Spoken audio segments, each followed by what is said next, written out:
Bueno, vayamos entonces ahora a la propuesta educativa de Rousseau, que es esta. Nosotros habíamos empezado diciendo su impronta política y también educativa, ¿no? Nosotros planteamos que es imposible trabajar su propuesta educativa sin considerar su propuesta política, ¿no? Y en este sentido se retoma una cita también de Rousseau, de su contrato, que dice: adaptar al hombre la educación no a lo que no es él. Os faís en el orden actual de la sociedad sin reflexionar que está sujeto a inevitables revoluciones y no es dado precaver la que pueda tocar a vuestros hijos. Vamos acercándonos al estado de crisis y al siglo de las revoluciones. Creo imposible que duren todavía mucho tiempo las vastas monarquías de Europa. Todas han brillado y todo estado que brilla raya en su ruina. Otras razones tengo más perentorias que esta máxima, pero no conviene decirlas y cualquiera las ve de sobra. ¿No? Entonces el contrato de alguna manera se relaciona en este sentido de que va a ser a través de la educación o de qué manera él va a proponer a la educación el carácter de otorgarle al individuo la libertad civil, transformar al hombre en ciudadano, que no implica solamente, digamos, esta constitución de un estado de sociedad hacia la comunidad, sino y básicamente esto que les estoy diciendo, que transforma al hombre en ciudadano, que este ciudadano fue ordenado y organizado a partir de la ley, que el niño ingresa en el orden humano, en el orden del contrato y cómo esto lo va a ir transformando, y fundamentalmente en el concepto y en la concepción de libertad civil, ¿no es cierto? Dice: la sustitución de la voluntad particular por la voluntad general, que mira la igualdad, es lo que hace a los individuos verdaderamente libres, ¿no? La sustitución de la voluntad particular por la voluntad general, que mira a la igualdad, es lo que hace a los individuos verdaderamente libres, pues la libertad no consiste en el mero arbitrio, sino en la obediencia a la ley. Estoy retomando esto porque de alguna manera esto también lo vamos a ver planteado cuando afirmemos algunas premisas sobre la educación, ¿no? En este sentido, entonces, esta relación que se plantea, o la primera relación que nosotros planteamos, tiene que ver con la relación entre política y educación. Dicho esto, se ha considerado a Rousseau como el fundador de la pedagogía moderna, ya que fue capaz de darle un giro completo a una educación anquilosada y rígida, heredera de una tradición clásica, sometida a la escolástica y a la sociedad estratificada medieval, ¿no? Por primera vez en la modernidad asoma esta idea de que la verdad fundamental se encuentra en el interior y que cada individuo contiene la universalidad con lo que la naturaleza lo ha dotado.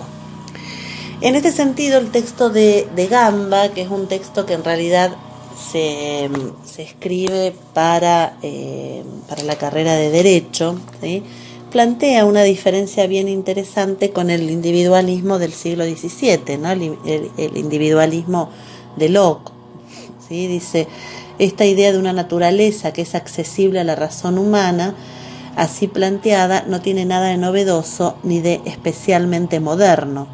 Ya el contractualismo individualista había fundado estas ideas en el siglo anterior.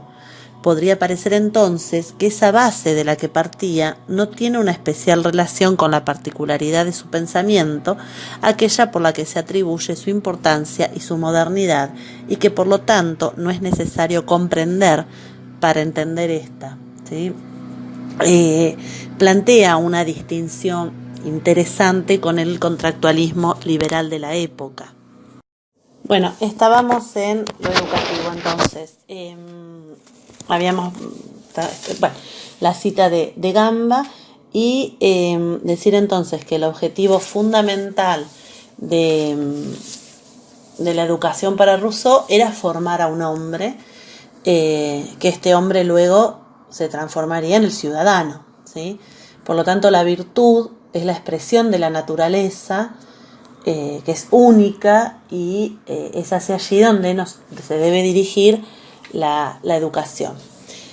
En este sentido, uno podría decir, y nosotros creo que trabajamos, lo estuvimos viendo algunas de las características fundamentales de la ilustración, ustedes lo tienen esto también en el texto de Abaganiano, cuando uno plantea quiénes son aquellos exponentes de la ilustración, bueno, vamos a estar hablando seguramente de Diderot, d'Alembert, Condorcet, y de alguna manera con Rousseau tenemos una especificidad, digamos, que tiene que ver un poco con que Rousseau es un ilustrado, pero con algunos elementos, con algunas características del romanticismo.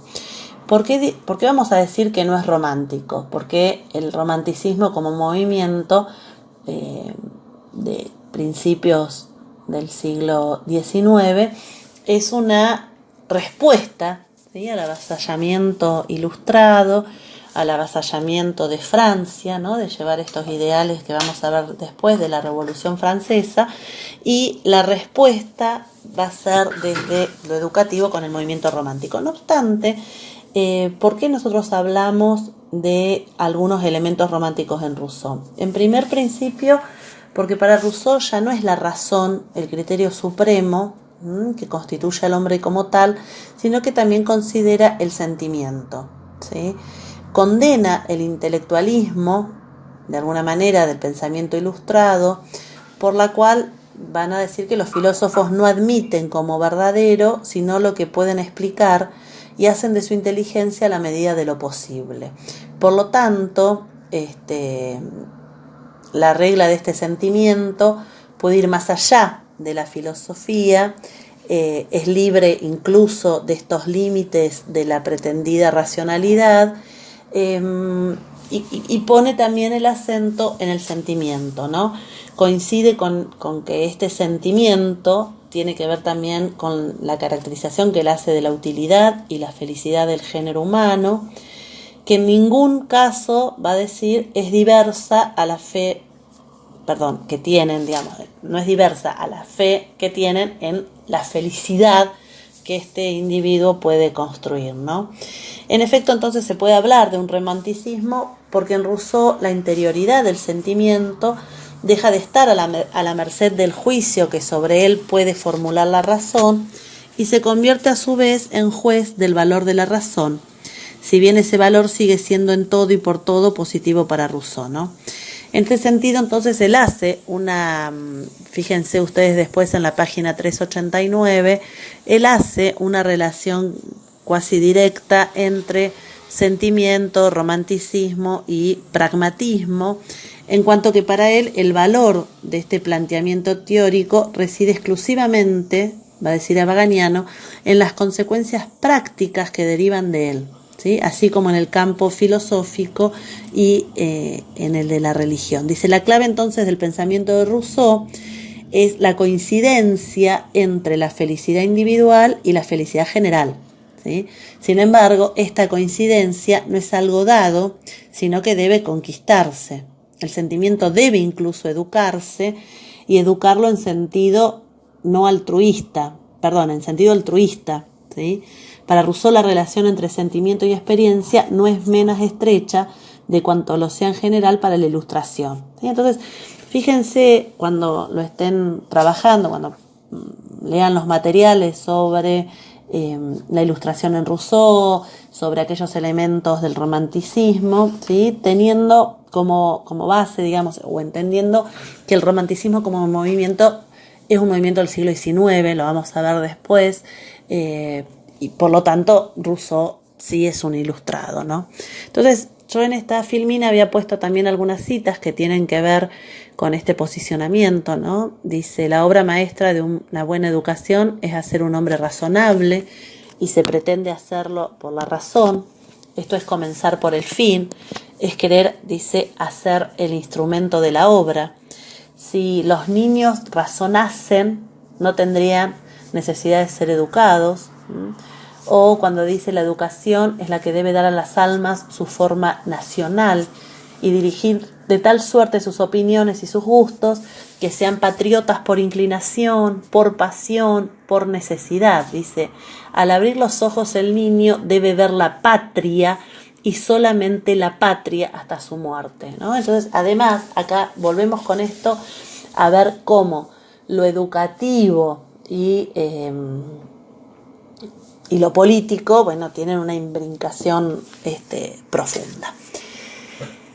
Dicho esto, ¿cuál es el libro, digamos, por excelencia de la propuesta educativa de Rousseau? Es el Emilio, ¿sí? Nosotros, creo que ustedes lo han trabajado al Emilio en pedagogía. A mí me interesaba ver primero esta cuestión fuertemente de lo político, porque en realidad desde lo político nos parece interesante que puedan ver esta propuesta educativa. Ustedes saben que el Emilio es una de las obras de Rousseau. El libro se divide o divide de alguna manera en las etapas por las cuales transita este niño joven, ¿no? Entonces la primera etapa es la infancia, o lo que él denomina la edad de la naturaleza. La segunda es la adolescencia o edad de la fuerza, y la tercera es la madurez o edad de la sabiduría, ¿sí? Acá en el Emilio van a decir algunos autores, ustedes creo que tienen el texto de Chateau, ¿sí? Tienen a Bagañano, tienen las fuentes para que lo puedan ir visualizando. Para estos autores, el Emilio es una novela pedagógica, ¿sí? Y hay un texto que es digamos que condensa las distintas obras de Rousseau. En la introducción dice lo siguiente: tal vez su obra predilecta, el Emilio, expone los distintos motivos de la doctrina rousseauiana, enhebrándolos con un hilo conductor, contradictorio. La educación para lograr una socialización plena se concreta mediante la reclusión y el aislamiento frente a la realidad social. Recuerden esto porque es una novela pedagógica, ¿no? Y que en realidad, si bien expone los criterios educativos que reflejan el pensamiento de Rousseau, sobre todo Chateau va a decir, bueno, es imposible pensar una educación en la cual cada niño sea aislado, ¿sí? Esto que decíamos, ¿no? El niño es bueno por naturaleza y es la sociedad la que lo corrompe, entonces hay que aislarlo para desde el aislamiento enseñarle premisas básicas de la futura socialización, ¿no? Pensemos además que cuál es la sociedad que lo corrompe. Es esta sociedad prerrevolucionaria, esta sociedad del antiguo régimen, con vestigios del antiguo régimen, ¿sí? Que es la que oprime y pone a este niño o lo saca de este estado de naturaleza, digamos, y de bondad y felicidad y demás, ¿no? Entonces permanece por fuera, ¿no? Este Emilio, educado en manos de un preceptor, pero insisto, como, digamos, lo interesante y contradictorio que yo coincido, digamos, que se plantea, es cómo desde afuera enseñarle estos elementos de sociabilidad, ¿no? Entonces dice pedagogía negativa, entonces, en el sentido de que, dado el estado corrupto de la sociedad actual, no queda otro camino más que el de sustraer al niño durante el mayor tiempo posible a estas influencias ambientales. El objetivo es evitar el desdoblamiento, la disociación alienante del hombre moderno, a mitad de camino entre la unidad natural y autosuficiente del salvaje y la integración completa del ciudadano en la nueva sociedad. El medio para ello es la armonización de lo natural, la inmediatez, y lo adquirido mediante la razón reflexiva, cultural, moral, a lo largo de un proceso que sigue el ritmo que la naturaleza misma va marcando. ¿Cuál es el ideal de esto, Robinson Crusoe, capitoste indiscutido de la mitología burguesa, con la significación peculiar que esta figura adquiere en la lectura de Rousseau. Por un lado, su asociabilidad es garantía de pureza moral. En su intimidad espiritual, Emilio encuentra la instancia ética que lo llevará a integrarse con sus semejantes, rechazando el cosmopolitismo abstracto de los filósofos de los sentimientos que encubre un egoísmo real. Por otro lado, su autosuficiencia y la capacidad de desarrollar tareas diferentes y proveer por sí solo a sus necesidades indica la preparación de Emilio para una sociedad abierta y móvil. La educación de y para la espontaneidad se cumple paradójicamente bajo la celosa vigilancia de un tutor que violenta toda esfera de intimidad del discípulo y que termina perpetuando su función de protector. Dice, frente a una humanidad eternamente alumno. ¿Sí? Todo está bien al salir de las manos del autor de la naturaleza, todo degenera en manos del hombre. Todo lo que no tenemos cuando nacemos y que necesitamos de adulto nos es dado por la educación. Esta educación que viene de la naturaleza o de los hombres o de las cosas. Después vamos a hablar un poquito sobre estas tres características que él se plantea, ¿no? Pero fíjense cómo, bueno, ya ahí empezando, ¿no? En el Emilio, ¿sí? Él ya viene diciendo que toda esta educación viene de la naturaleza, de los hombres o de las cosas, ¿no? Este libro, entonces, el Emilio, como dijimos, se presenta en 4 libros. Uno que representa la infancia y la primera niñez, ¿sí? El segundo que es la niñez, donde se apela al interés inmediato, sensible. Emilio vivirá en un medio físico desarrollando todas las cuestiones más físicas, ¿no? Desarrollando su cuerpo, sus músculos, su sentido. El segundo libro que tiene que ver con la primera adolescencia, ¿no? Que ahí adquiere los conceptos de utilidad. El cuarto libro, donde dice final de la adolescencia y primera edad adulta, donde alcanza la edad de la razón, desarrolla el sentido moral y el interés por los problemas religiosos. Y finalmente, el último libro, que es La educación de Sofía, cuando Emilio entra nuevamente a esta vida social y contrae matrimonio con Sofía, ¿no? Entonces, en este sentido, uno puede decir que la verdadera educación comienza, ¿sí? En estos últimos 2 libros, en esta última etapa, ¿no? Que es la edad adulta, cuando es capaz de comprender las nociones morales, cuando está amenazado por las pasiones, pero logra además controlarlas y puede ingresar a la sociedad. Pero este ingreso a la sociedad además tiene que ver con un ingreso que permita la modificación de esta sociedad previa que lo corrompe, ¿sí? Y que por eso había que sacarlo, ¿no? Entonces él entra a esta sociedad con la finalidad de poder modificarla, ¿sí? Entonces dicen Chateau, fíjense Chateau, página 171, dice: la educación es la que debe dar a las almas su forma racional y dirigir de tal suerte sus opiniones y sus gustos que sean patriotas por inclinación, por pasión y por necesidad. Al abrir los ojos, el niño debe ver patria y solamente patria hasta su muerte, ¿no? Esto vuelve a poner en el tapete, creo que algo habíamos dicho también de esta cita, cuando en realidad lo que plantea la cita nuevamente es esto que yo les decía, la relación que hay entre educación y contrato, ¿no?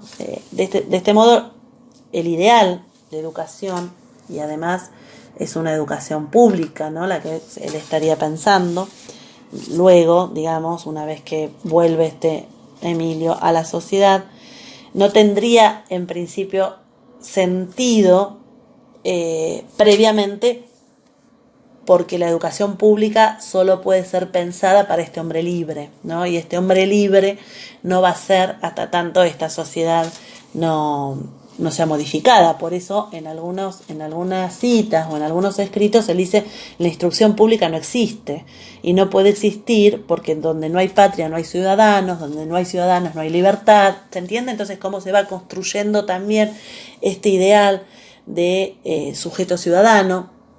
Este ciudadano que además es el pueblo, pero no es todo. O sea, ¿quiénes son? ¿Quién es el pueblo? Son aquellos que hacen la ley. ¿Se acuerdan que esto lo habíamos planteado hace un rato? ¿Sí? Entonces, en este sentido, cómo se va hilando, ¿sí? Cómo se van relacionando, y que recién en el pasaje de haberlo sacado al niño en la sociedad naturaleza y volver otra vez a la sociedad civil, bueno, ahí es donde ya no sería inútil, ya pasaría a ser un ciudadano, ya se conformaría desde la libertad y demás, ¿sí?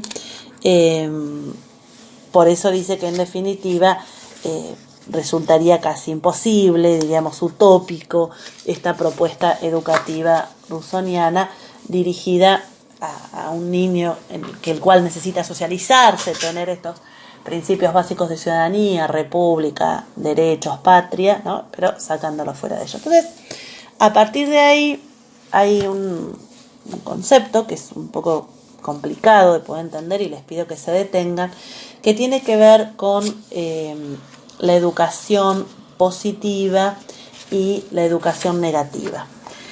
Quien habla de la educación positiva y la educación negativa, algo dice, digo yo en la ficha de cátedra, algo Baganiano y algo Chateau, que ahora quiero leerlo en realidad para que lo podamos ir entendiendo. Lo que primero plantea es la educación negativa, ¿no? Entonces dice, la sociedad actual es mala, la educación positiva que se inspira en ella tiende a socializar al niño demasiado pronto, a formar su espíritu antes de tiempo y a dar al niño el conocimiento de los deberes del hombre.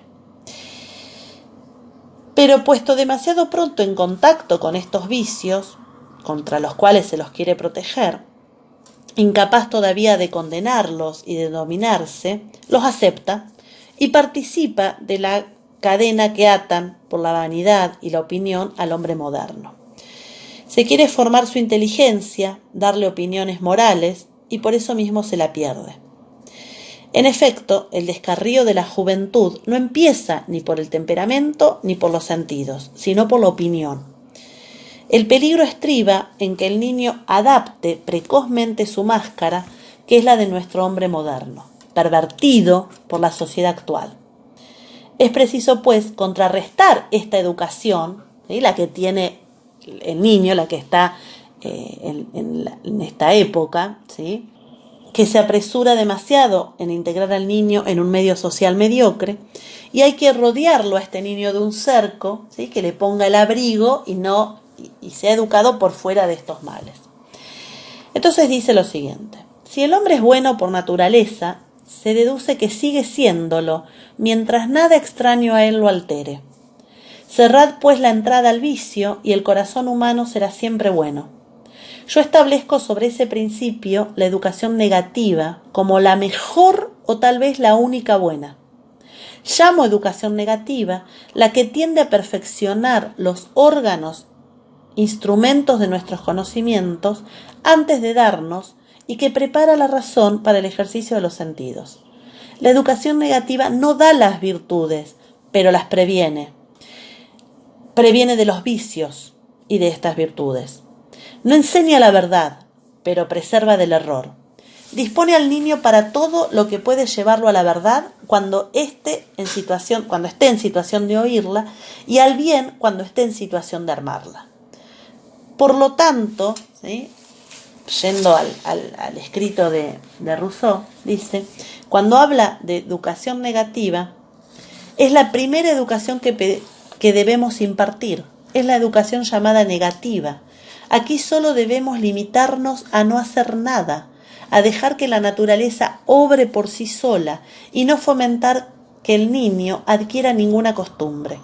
La única costumbre que se debe dejar que tome el niño es la de no contraer ninguna. Así, antes de que el niño oiga y hable, ya se está educando. Debemos acostumbrarlo a todo, a lo hermoso y a lo feo, a lo duro y a lo blando. Si siguiendo la natural disposición de los niños a tocar todo, se utiliza este aprendizaje para que tengan noción de todo lo que lo rodea.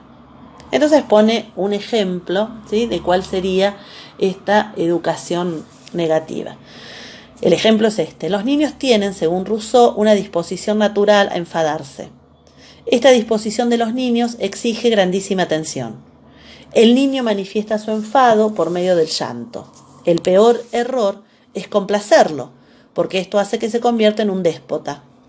Así, por ejemplo, puede enfadarse porque no alcanza un objeto al alargar la mano, pero este hecho puede ser interpretado de dos formas distintas. De ningún modo le acerquemos el objeto, porque el niño aprende a no esforzarse y a mandar para conseguir lo que quiere. Al mismo tiempo que el autor de la naturaleza da a los niños el principio activo, cuida de que sea poco perjudicial, dejándole poca fuerza para que lo abandone. Con la edad se cobra la fuerza y se hacen menos inquietos, más parados, se ponen en equilibrio tanto el cuerpo como el alma.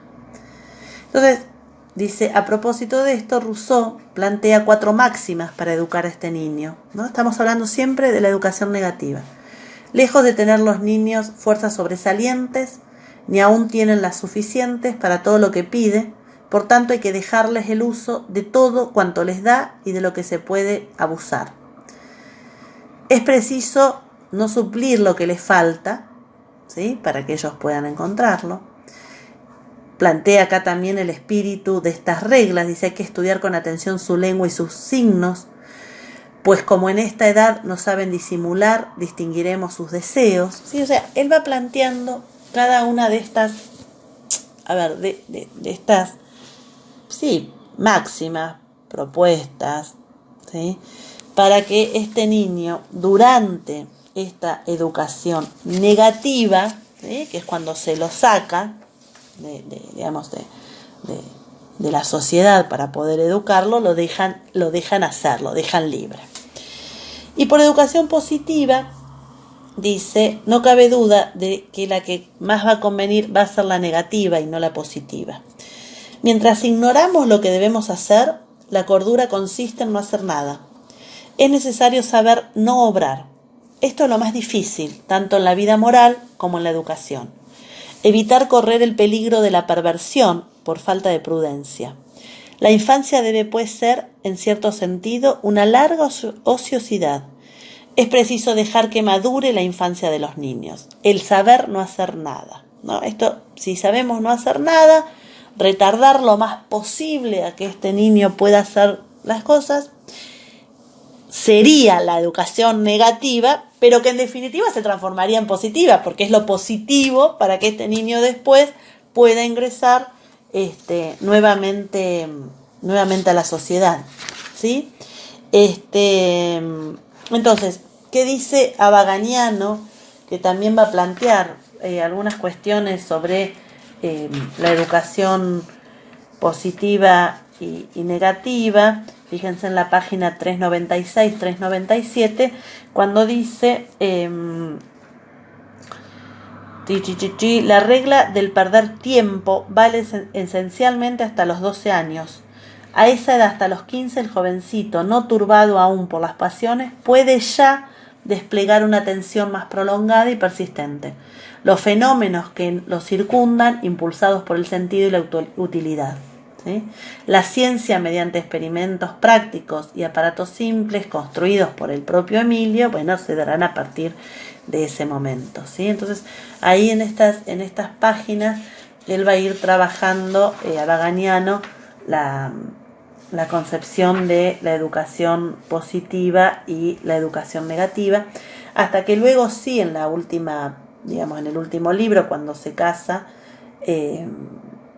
con Sofía, ¿sí?, es volverlo de alguna manera a esta sociedad, promoviendo formas, de gobierno nuevas, ¿sí?, republicanas, democráticas, constituyéndose él mismo como ciudadano y de alguna manera volviendo a esta convivencia humana.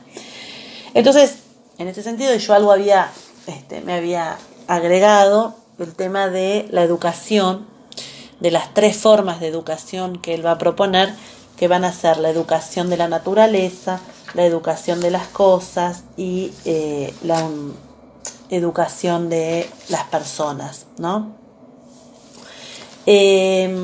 el primer tipo de educación, que va a ser la educación de la naturaleza, lo que primero se plantea es que la naturaleza es el cosmos, es el universo, es lo creado por Dios, ¿sí? Y que de alguna manera tiene un orden armónico, ¿sí? Que es además total y absolutamente natural, diferenciado de lo que sería una educación artificial, ¿sí? Y que va a decir todo lo que sale de la mano de Dios va a ser natural, ¿sí? Por lo tanto va a ser bueno. Solo dice un cuidadoso estudio de la naturaleza y de sus procesos podrá conducir a una mejora de la condición humana. La segunda educación que él está planteando, la relación que él plantea, tiene que ver con la educación de las cosas, ¿sí? Y el que se estudia, ¿no? Entonces él dice, las cosas, nunca repetiré bastante que concedemos demasiado poder a las palabras.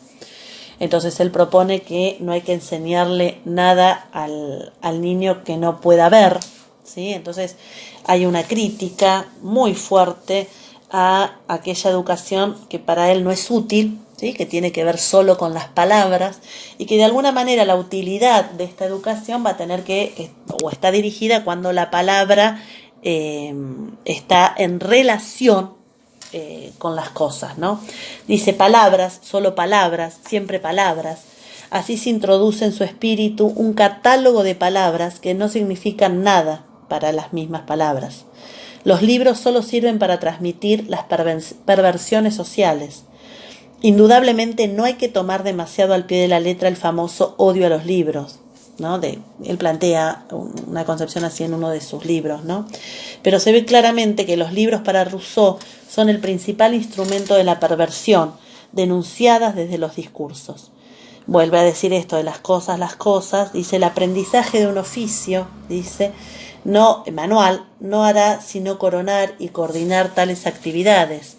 Dice, antes habrá tomado parte en sus distintas actividades técnicas la lectura de Rousseau como el único libro que conoce entonces y que le servirá a Rousseau para poder poner el conocimiento de las cosas, ¿sí? Indudablemente Emilio no aprenderá, sin embargo, muchas cosas hasta los 12, 15 años, que es cuando, ¿se acuerdan que decíamos? Entraría en esta edad de la razón. Y finalmente, la educación de los hombres, dice, la regla más importante no es ganar tiempo, sino perderlo, que ya habíamos dicho esto, y la educación, digamos, si bien la educación más importante es entre el individuo y el ambiente, ¿sí? Esta relación también está permeada por la relación entre el educador y el educando, ¿no? Entre el Emilio y su preceptor, ¿sí? Entonces, también acá hay una primera relación social, en todo caso, entre el educando y, digamos, entre el educando y el educador. Por eso propone, sobre todo en esta forma de relacionarse con el otro, una serie de propuestas que tienden, por ejemplo, o que ponen el acento en los viajes que debe realizar el Emilio, ¿no?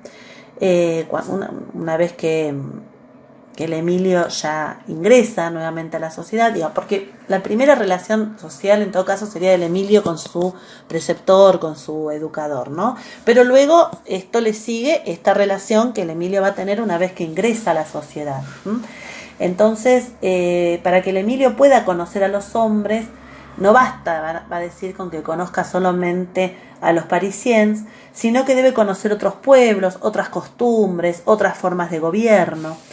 No es necesario que conozca todos los pueblos del mundo, basta con que amplíe su visión del mundo, de los hombres, y esté en condiciones de juzgar, que es lo más conveniente para su país y para él mismo. No es en los libros donde adquirirá estos conocimientos, ¿sí? Sino que van a ser los viajes que le den estos conocimientos. Entonces, dice, el conocimiento de la sociedad política, que va a tener que ver también cuando va a viajar, el conocimiento de otras costumbres, el conocimiento de otros hombres, ¿sí? Entonces, la importancia, por ejemplo, que va a tener para el Emilio, ¿sí? El poder conocer, el poder viajar, el poder estar con otros hombres, ¿sí? Va a ser importante. Y algo que no dije, que me parece que hay que tener en cuenta, que, bueno, ¿quién es? ¿Sí? Decíamos esto dentro de estos postulados esenciales, ¿quién es este educador con quien hace la primera relación social, el Emilio? Que va a ser aquel que tiene como misión la formación del hombre, ¿sí? Pero dice, en primer lugar, este educador debe haberse hecho hombre antes, ¿sí? Y desde su ejemplo poder guiarlo a Rousseau, ¿sí? Va a ser difícil si uno se lo pone a pensar, porque bueno, ¿quién es el primer hombre que puede llegar a educar a este Rousseau, ¿no? Porque finalmente uno puede decir, y por eso es una novela pedagógica, y por eso se plantean algunas cuestiones como utópicas, porque en realidad, o en definitiva, este hombre que educa, este preceptor que educa, se educó con los males de la sociedad, ¿sí? Finalmente, entonces, una vez que nosotros tenemos, o Rousseau recurre en cada uno de estos libros a esta educación de las cosas, de los hombres y de la naturaleza, de alguna manera llegaría, dice, a lo que es la verdadera educación positiva, ¿sí? Entonces dice, positiva es, o sea, es negativa en su primer momento, pero a la vez esto que era positivo al principio, que hace que no lo sea, porque en realidad va a decir hay que sacar a este niño de la sociedad, después se transforma nuevamente en positivo, por lo tanto reforma la educación positiva primera, ¿sí? Cuando vuelve a la sociedad para poder transformarlo. Vuelvan ahí de vuelta a Baganiano, página 394, 395, donde plantea nuevamente sobre la educación negativa y la educación positiva, ¿sí? Dice, cuando en otro de los textos va a decir, ya es tiempo de hacer conocer a Emilio la diversidad de los individuos, de hacer que observe a los otros hombres, las pasiones humanas. Antes no hubiera podido comprender, más tarde sería destiempo, pero que adquiere al principio este conocimiento, más bien por la experiencia, ¿sí? Va a ser que convenga al mostrarle otros hombres, mostrarles otros tiempos y otros lugares, y que de alguna manera eso va a ser esa vuelta a la educación positiva, yo diría, entre paréntesis, reformada, ¿no? Porque la primera educación positiva, vuelvo a decir, que es la que primero se le había criticado tanto, ¿no? Entonces, en esta vuelta, en esta inserción social, ¿sí? Que es cuando el Emilio ya es ciudadano, ya habita una ciudad, ya se da cuenta de cuál es la ciudad verdadera, las falsas ciudades, el hombre virtuoso, ¿sí? La importancia de esta virtud, ¿sí? La participación en la vida adulta, la participación en la política, la inclusión en la sociedad, bueno, puede transformarla, ¿sí? Que eso sería a mí lo que me parece que nos debería quedar en principio claro, para poder hacer también una lectura, si se quiere, política, histórica, ¿sí? Sociopolítica de la propuesta educativa de Rousseau.